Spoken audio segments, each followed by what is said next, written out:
Viktor, the Machine Herald. The herald of a new age of technology, Viktor has devoted his life to the advancement of humankind, an idealist who seeks to lift people to a new level of understanding. He believes that only by embracing a glorious evolution of technology can humanity's full potential be realized. With a body augmented by steel and science, Viktor is zealous in his pursuit of this bright future. Viktor was born in Zon on the borders of the entresol level, and, encouraged by his artisan parents, discovered a passion for invention and building. He devoted every waking minute to his studies, hating to interrupt his work even to eat or sleep. Even worse was having to rapidly relocate if there was a nearby chemical spill, accidental detonation, or incoming chem cloud. Abandoning his work, even for a short time, was anathema to Viktor. In a bid to impose a level of order and certainty on his world, Viktor researched Zon's many accidents and came to realize that almost all of them were the result of human failure, not mechanical failure. He offered his services to the local businesses, developing inventions that made them far safer working environments. Most turned him away, but one, the Fredrickson Chemforge, took a chance on this earnest young man. Viktor's inventions in automation reduced the number of accidents in the forge to zero within a month. Soon, other establishments sought his work and Viktor's designs became common in Zon, improving production with every innovation that removed human error from a process. Eventually, at the age of 19, he was surprised to be offered a place in Zon's prestigious Academy of Techmetallurgy. But Viktor's work had attracted the eye of Professor Stanwyck of Piltover, who convinced him to leave Zon and travel to Piltover's academy instead. There, he could work in the most advanced laboratories and gain access to all the resources the City of Progress could offer. Thrilled to be singled out, Viktor accepted his offer and took up residence in Piltover, where he refined his craft and sought to perfect his theorems in ways that would benefit everyone. Viktor worked with Piltover's best and brightest, including an insufferable genius named Jace. The two were equally matched in intellect, but where Viktor was methodical, logical, and thorough, Jace was flamboyant and arrogant. The two worked together frequently, but never truly became friends. Often, the two would butt heads over their perceptions of intuition versus logic in the process of invention. But a level of mutual respect developed as each saw the flawed brilliance in the other.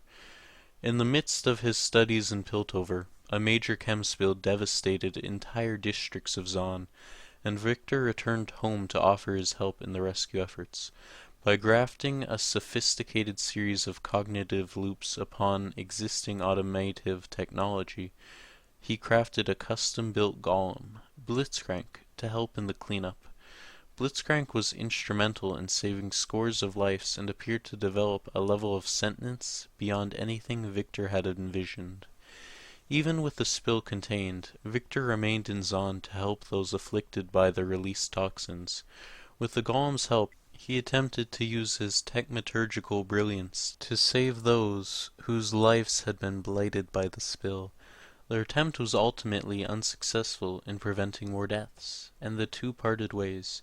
Though Viktor was distraught at the loss of life in Zon, the work taught him a great deal about the merging of human anatomy with technology, and how mortal anatomy could be enhanced with technology.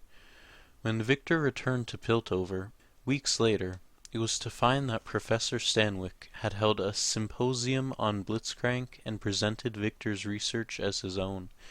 Viktor lodged formal complaints with the masters of the college, but his impassioned claim that he had designed Blitzcrank fell on deaf ears. He turned to Jace to verify his claims, but his fellow student refused to speak up, further widening the rift between them, and the matter was decided in Professor Stanwyck's favor.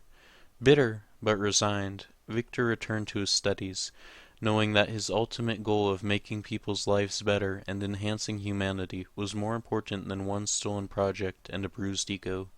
He continued to excel, finding ever new ways to eliminate human error and weakness from his work.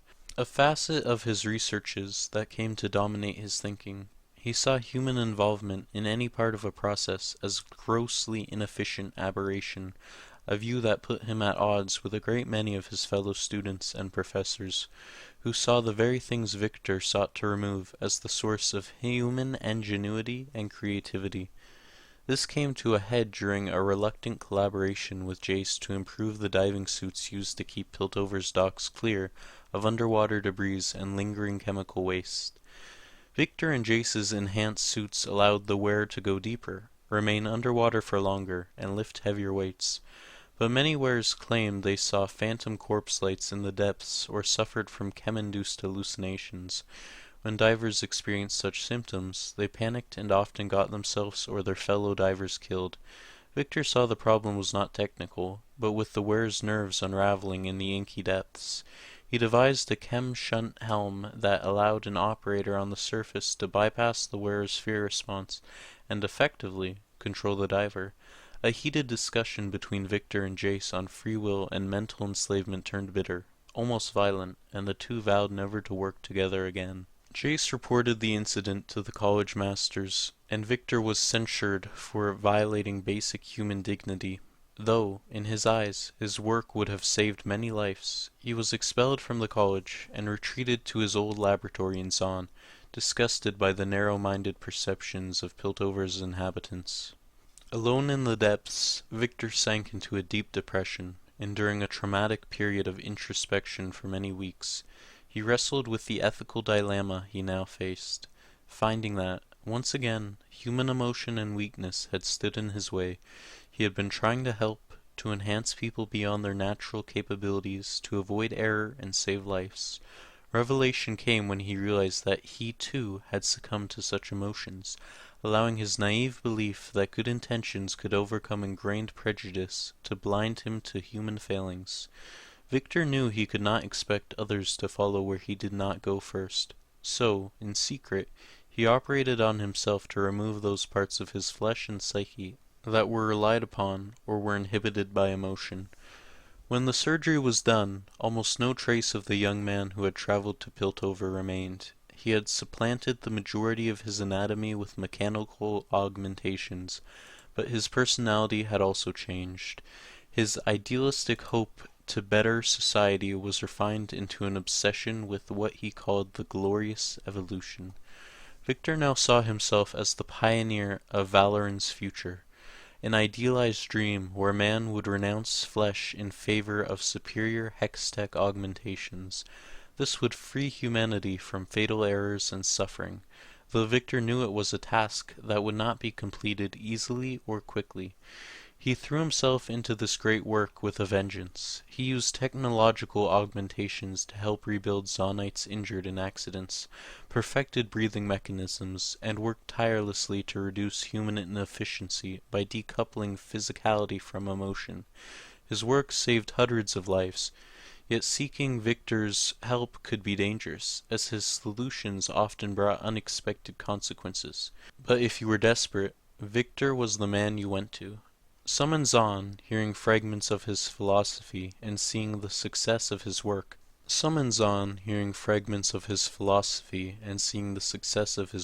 saw him as a messianic figure.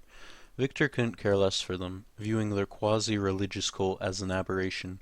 Yet another reason to eliminate emotional foibles and the belief in that which could not be empirically proven. After a toxic event in the sump saw hundreds of men and women in the factory wood transformed into rabid psychotics, Viktor was forced to use a powerful soporific to sedate his victims and bring them back to his labs and to try and undo the damage. The toxins had begun to eat away portions of their brains, but Viktor was able to slow the degenerative process by opening up their craniums and employing machinery to slowly filter their bloodstreams of poison. The technology available to him wasn't up to the task, and Viktor knew many people were going to die unless he found a way to greatly enhance his purgative machinery. As he fought to save these people, he detected a surge in hextech energy from Piltover and saw immediately that this could give him the power he needed. He followed the power energy surge to its source, Jace's lab. Victor demanded Jace hand over the source of this power, a pulsing crystal from the Shreeman desert, but his former colleague refused, leaving Victor no option but to take it by force. He returned to Zahn and hooked the strange crystal to his machinery, readying a steam golem host for each afflicted person in case their body gave out under the stress of the procedure. Empowered by the new crystal, Victor's machines went to work, and, gradually, the damage from the toxins began to reverse. His work would save these people, in a manner of speaking, and had Victor retained more than a fragment of his humanity, he might have celebrated. As it was, the barest hint of a smile was all he allowed himself. Before the process could complete, a vengeful Jace bursts in and started smashing the laboratory with an energized hammer. Knowing an arrogant fool like Jace would never listen to reason, Victor ordered the automations to kill Jace. The battle was ferocious, and only ended when Jace shattered the crystal Victor had taken, bringing the entire warehouse down in an avalanche of steel and stone, thus ending the existence of those Victor was trying to save. And for this, Jace returned to Piltover, feted as a hero. Victor escaped the destruction of his laboratory and returned to his mission of bettering humanity by ridding it of its destructive emotional impulses. In Victor's mind, Jace's impetuous attack only proved the truth of his cause and strengthened his desire to unburden humanity of the failings of flesh. Victor did send chem-augmented thugs to raid Jace's laboratory not long afterward. This was, Victor told himself, not for revenge, but to learn if there were any more shards of the Shreemian crystal he could use for the advancement of mankind. The raid was unsuccessful, however, and Victor thought no more of Jace. Instead, he intensified his efforts to find ways in which humanity could be shepherded beyond their emotional weaknesses and brought into a new, more reasoned stage of their evolution. Such researchers sometimes transgress the boundaries of what would be considered ethical in Piltover and Zahn, but they are all necessary steps in bringing about Victor's glorious evolution.